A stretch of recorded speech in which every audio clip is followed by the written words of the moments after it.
But profit सल्लल्लाहु अलैहि वसल्लम सेड कि मौत को कसरत से याद करो।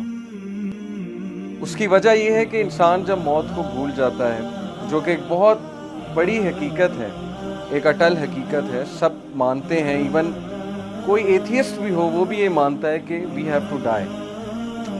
सो इस्लाम हमें बताता है कि जब हमारी मौत होती है तो क्या होता है हमारे साथ, रूह के साथ क्या होता है, कब्र में क्या होता है।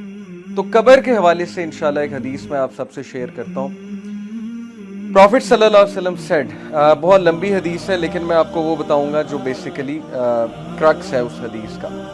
इज़ा दखलल मय्यितुल क़ब्र, जब मैयत को कब्र में ले जाया जाता है, यानी जब रूह आसमानों पे जाती है, अल्लाह ताला से मिलती है। ये हदीस में आता है कि 7 आसमान चढ़ती है रूह, फिर अल्लाह ताला तक ले जाया जाता है, यानी अल्लाह को देखती नहीं है लेकिन अल्लाह की प्रेजेंस में पेश किया जाता है। और अल्लाह अगर उससे राज़ी है तो अल्लाह कहते हैं इसको ले जाओ, मैं इससे राज़ी हूँ। अगर अल्लाह नाखुश है, राज़ी नहीं है, तो फिर कहते हैं कि थ्रो हिम, इसको फेंक दो यहाँ से, और फिर ऊंचाई से उसको फेंका जाता है रूह को कब्र तक। तो जब मैयत को कब्र में लाया जाता है, यानी अब उसके सवाल जवाब शुरू होने वाले हैं।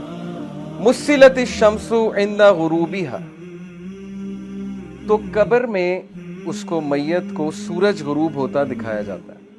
जैसे असर के टाइम पे नहीं आपने देखा, सूरज जब गुरूब हो रहा होता है एकदम ख्याल आता है कि नमाज पढ़नी है। फयजलिसु यमसहु आइनैहि, तो वो अपनी आंखें मलता है। जैसे हम सोकर उठते हैं ना, अपनी आंखें मलते हैं, तो वो अपनी आंखें मलता है और देखता है कि सूरज गुरूब हो रहा है। वयक़ूल, तो वो कहता है दाऊनी उसल्ली, कि मुझे नमाज पढ़ने दो, असर का वक्त जा रहा है, मुझे नमाज पढ़ने दो।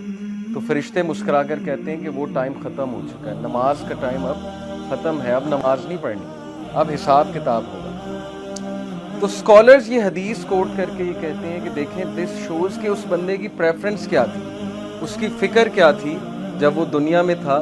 सूरज गुरूब होते ही उसे पहला ख्याल ये आया है कि मेरी नमाज ना रह जाए, कहीं असर की नमाज ना रह जाए, तो मैं असर की नमाज पढ़ लूँ, उसके बाद बातचीत करते हैं। यानी उसका कॉन्शियस अभी तक नमाज के अंदर है।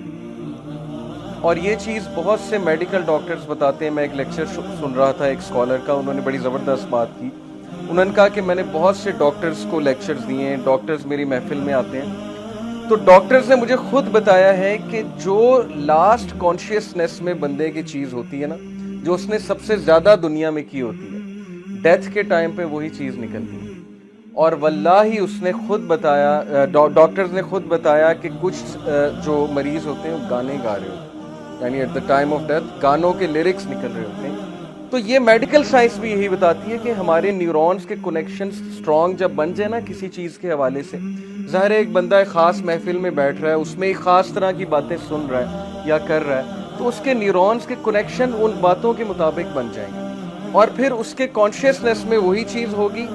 और जब भी वो अनकॉन्शियस होने लगेगा तो कॉन्शियस की वही चीज़ रिपीट होगी जो असल में वो करता है।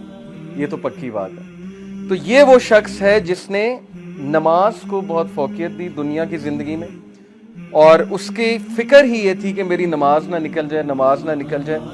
तो ये हदीस सुनाने का मकसद ये था कि उसके लिए नमाज मैटर करती थी दुनिया की ज़िंदगी में। इसलिए कब्र में जाकर भी उसे ये ख्याल आया कि हाय मेरी असर की नमाज ना निकल जाए। दीन की बात फैलाना सदक़े जारिया है। सवाब की नीयत से वीडियो को शेयर जरूर कीजिए। जज़ाकल्लाह।